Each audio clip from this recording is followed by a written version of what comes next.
Bonjour tout le monde et bienvenue dans cette vidéo.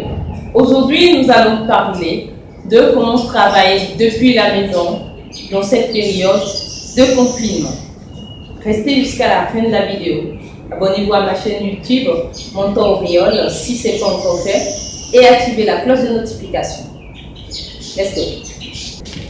Alors, j'aimerais vous prévenir. Il ne suffit pas de décider que vous allez travailler depuis la maison et réussir.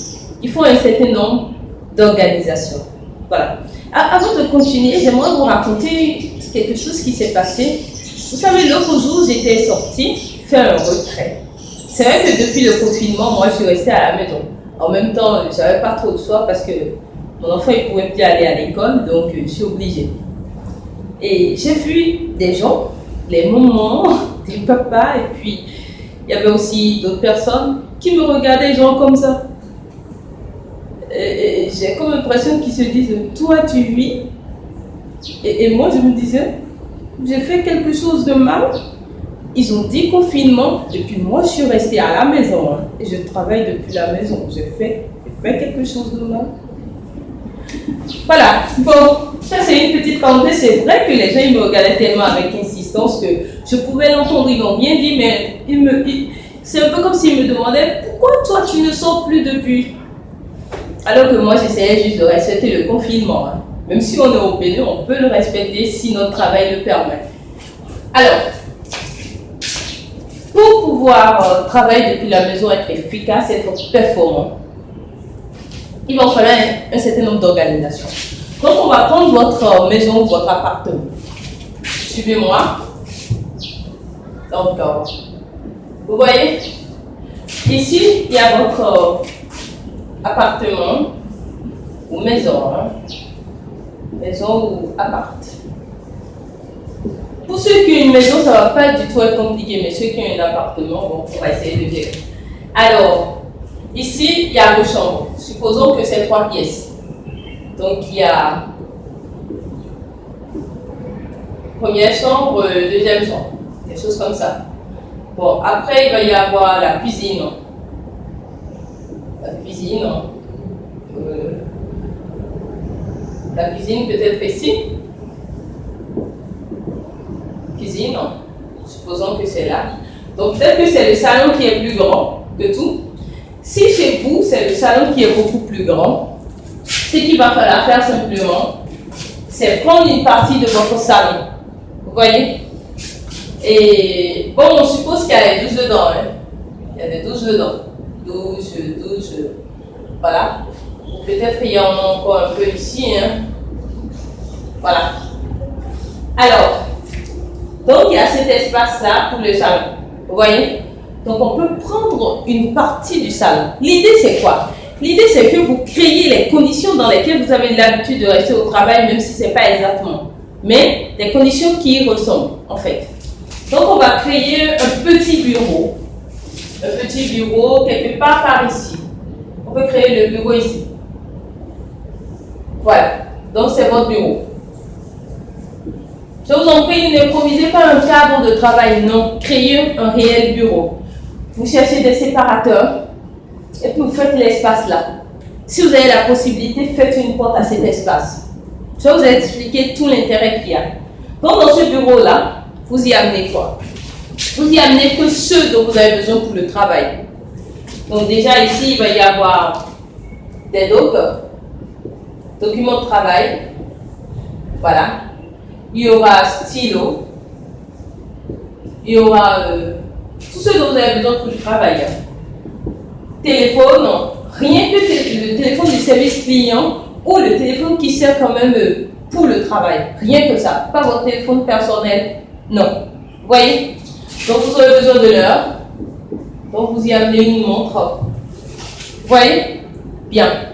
Alors, si vous avez besoin d'une agrafeuse, des choses comme ça, vous amenez. Si vous avez besoin d'une imprimante aussi. Si vous avez besoin d'une imprimante, vous amenez l'imprimante là. Donc vous avez tout ce dont vous avez besoin pour le travail là. Vous pouvez amener aussi une bouteille d'eau. Hein, et vous gardez là. Bien. Alors, à part ça, il y a une chose dont je dois vous prévenir. Donc dans ce cadre-là, ne gardez pas la même décoration. Vous voyez? Si par exemple votre salon il est peint en bleu beige, vous peignez les séparateurs d'ici et puis cet espace, ça vous peignez ça en blanc. Vous peignez ça en blanc. Comme ça, en fait, ça va casser un peu les couleurs. Donc votre esprit, quand vous rentrez dans ce bureau-là, il se dit oui, ici on travaille, ici on se concentre. C'est ça en fait. Voilà. Alors, et 2 heures de travail. C'est vrai, et de réelles heures de travail. Vous pouvez vous dire, ce travail de 8 heures à midi. Et peut-être de 15 heures à 17h30. Et si vous en avez encore la force, peut-être qu'à partir de 3 heures, vous pouvez vous réveiller. Tout dépend. Moi, j'arrive à me réveiller très tôt le matin. C'est là que je suis très performante d'ailleurs. Donc, c'est à vous de voir. Mais déjà, aide de réelles heures de travail. Et pendant ce temps, à vous concentrer. Comme ça, le cerveau, il comprend mieux. Voilà. Là, je vais vous parler maintenant des voleurs de temps. Parce que les voleurs de temps vont vous empêcher de faire ce travail-là correctement. Bien. Donc, les voleurs de temps. Bien. Alors, il y a une chose qu'on ne doit pas oublier, je vais mettre ça ici, la sensibilisation.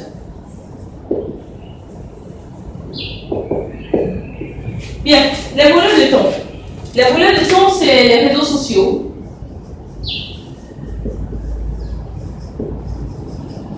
Vos amis, vos parents, les infos, la cuisine des fois, tout dépend. Et tout ce que vous-même vous jugez qui pourrait vous voler du temps. Je vais vous expliquer comment ces gens-là, ils arrivent à vous voler du temps. Le temps dont vous avez besoin pour travailler. C'est-à-dire ce temps-là. C'est ce temps qui vous vole. Ce temps-là. C'est ça qui vous vole. Et il ne faudrait pas que vous les laissez vous voler ce temps parce que vous n'allez pas atteindre vos objectifs. Bien, les réseaux sociaux. Si vous avez la possibilité de garder ce téléphone, d'aller sur les réseaux sociaux que dans le cadre du travail, comprenez ça. Que les réseaux sociaux qui servent pour le travail, les réseaux sociaux peut-être sur lesquels les clients peuvent vous écrire, vous allez répondre. Ça, c'est important. Mais pas vos propres réseaux sociaux. Si vous ressentez le besoin de checker votre Facebook, votre WhatsApp, faites-le à la pause. Quand je dis à la pause, ça voudrait dire que ces volets de temps là, vous les utilisez qu'à la pause. La pause ici, ça fait entre midi et 15 heures. C'est ça. Donc on fait entre midi et 15 heures. Et après ça, maintenant, il va y avoir après 17h30. Voilà, au-delà de 17h30. Au-delà de 17h30. Voilà. Là, vous faites ça, vous êtes en paix. Donc, il y a des amis, des parents. Oui, ça aussi, ça peut distraire.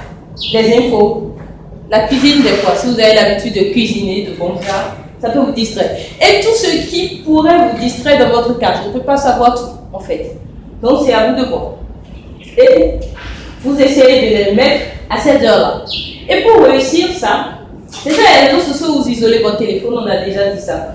Vos amis, les infos, tout ça, vous dites, à cette heure-là, je vais checker tout ça. Voilà. Et la sensibilisation que vous devez faire, parce que je ne voulais pas l'oublier, si vous êtes à la maison avec votre époux ou épouse, avec enfant ou parents, bon, donc à la maison, s'il y a votre époux ou votre épouse, vos enfants, il faut les sensibiliser. Il faut leur dire que désormais vous travaillez à 16 heures et que là il y a votre bureau et à ces heures-là qui ne viennent pas vous déranger parce que c'est vraiment tentant. Quand il y a papa qui est à la maison ou bien il y a maman qui est à la maison, s'il y a le frigo qui ne fonctionne pas, il y a quelque chose qui ne va pas, rapidement on va lui dire ah oui chérie tu peux venir m'aider. Non, vous ne pouvez pas prendre 30 minutes ici. Non, vous ne pouvez pas prendre 5 minutes ici, c'est pas possible. Donc dites-leur, s'ils ont des choses à vous dire, on vous dit avant ou après. Comme ça, ils vont comprendre, ils vont regarder. S'ils ne sont pas encore midi, ils vont dire non, papa il est en train de travailler, maman elle est en train de travailler. À midi, je vais lui dire ça. C'est beaucoup mieux. Donc vous faites pareil pour les enfants aussi. Voilà. Et vos parents, vos amis, vous leur dites si vous voulez m'appeler, appelez-moi après ces heures-là, parce que je travaille à la maison à 16 heures.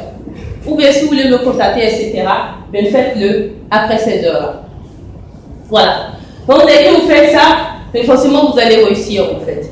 Donc, après, je vais vous faire d'autres vidéos, hein, si j'ai des vidéos éclairées, par rapport à, par exemple, comment définir votre feuille de route pour une journée, parce que pour être assez performant, il faut avoir sa feuille de route et tout ça. Voilà. Ben, merci. Thank you for following. Et puis, bon, quoi. May God bless you. See you next time. Goodbye.